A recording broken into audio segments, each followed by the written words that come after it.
What's up, y'all? We are in beautiful Chachagua Resort in Costa Rica. Chachagua, Costa Rica. It's up by La Fortuna and Arenal, a little off the beaten path. I'm here because I wanted to talk about the 5 shocks of Costa Rica, 5 things that shocked me. And shout out to Walter's World. He always makes these videos and I love them because I feel like they give a good view because we do so much research before we go on these trips, and then you get there and there's always still going to be things that shock you. So I hope you're enjoying the beautiful landscape in the background. The first thing that shocked me was mayonnaise. They give us mayonnaise with everything. Every restaurant, every soda. I'll drop some pics here. There's like a side of mayo. They give you ketchup and mayo, or like a chili sauce and mayo. And, you know, one lady asked us why we didn't eat it. And we were like, no me gusta, you know. And she was like, oh, you're supposed to dip your plantains in the mayo. I'm like, that sounds horrible. Like, that's the last thing I want to do. I wasn't expecting all the mayonnaise. The second shock were the working ladies in Jaco. If you know, you know. They were working at night, not at the hospital. And you know, when I did all my research for Costa Rica, it was about a year's worth of research, and I saw lots of videos on Jaco. We didn't stay in Jaco, we stayed about an hour south, but we were still going to Jaco for different restaurants and things like that. And in all of my research, I never saw anyone say anything about ladies working at night. All I heard was people say, oh, it's touristy, it's too built up, don't waste your time there if you want something like low key or whatever. But it's a good place to like bring your whole family, you know, for like surf lessons and stuff. And I was just like, we were out at 7 p.m., barely dinner time, and there was visible working ladies at night. So just something to be aware of. Get it how you live. You know, I'm definitely not mad at the ladies for trying to make some money. It was just shocking to me. And I didn't see any of that on my YouTube research, so maybe I'm just not on that side of YouTube. So let me know if you were doing your Costa Rica research, or last time you were in Costa Rica, were you shocked by the ladies working at night?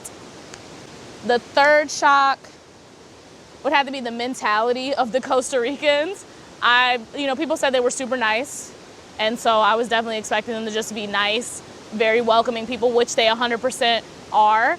Their mentality is very chill, like pura vida, super chill. And it kind of carries over into everything. Like, we keep seeing Ticos laying on their hood of their cars, just on their phone. They're like parked on a motorcycle on the side of the road in the middle of the night, just on their phone. I'll see them like laying on a picnic table on their phone. And that mentality of Costa Ricans, Ticos, not wanting to be confrontational. They don't want to argue. They don't want to fight. They don't want any type of uncomfortable situation. So that's really funny. When one guy was trying to get us to pay for free parking, he wanted us to pay like $15, $20. And I was like, well, what's down there if I keep driving? And you could see in his eyes, he was like, it's just the park. And I was like, oh, there's free parking down there. He just can't lie to me, you know, like that's not in his nature. So be aware of that. Everybody we've met has been super nice. That leads me to my third shock, which is the gifts. Most of the Ticos we've met have given us some type of gift, whether it be fruit from their land, flan. They'll let us stay at the Airbnb. They're like, oh, you can check out early, you can leave late. They gave us a discount at Chachagua. Like, they're just very generous people. So that kind of goes into that mentality of not wanting any type of confrontation or any bad vibes. So I love that. It's just been kind of funny when they are trying to get you for some money, they can't even do it, you know? Like when another guy was trying to charge us $20 to park, and we were like, no, we're gonna leave. And he was like, bye. And that was the meanest I had seen a Tico react ever, was that firm bye. So that's probably the worst you're gonna get down here.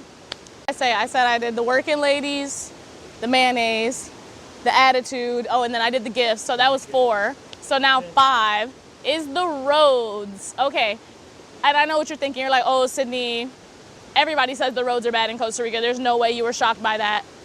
Oh, the contrary. I was shocked by how good the roads are. I'll drop some footage here of where we've been driving. I drove all the way from Bajuco Beach, San Jose to Bajuco Beach, all the way to the mountains. All the roads are paved and beautiful. Barely any potholes.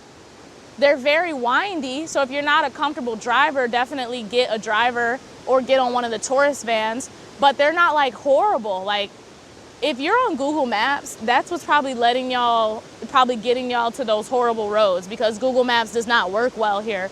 You have to use Waze, and that's probably what's getting y'all on these dirt roads, because we do see some dirt roads in the cut, but we've never had to really get on them. We are always on a main road. Make sure to like and subscribe, share it with your friends, leave me a comment on your favorite thing about Costa Rica, what shocked you about Costa Rica, and keep an eye out for our Costa Rica travel guide on how to travel this beautiful country on a budget.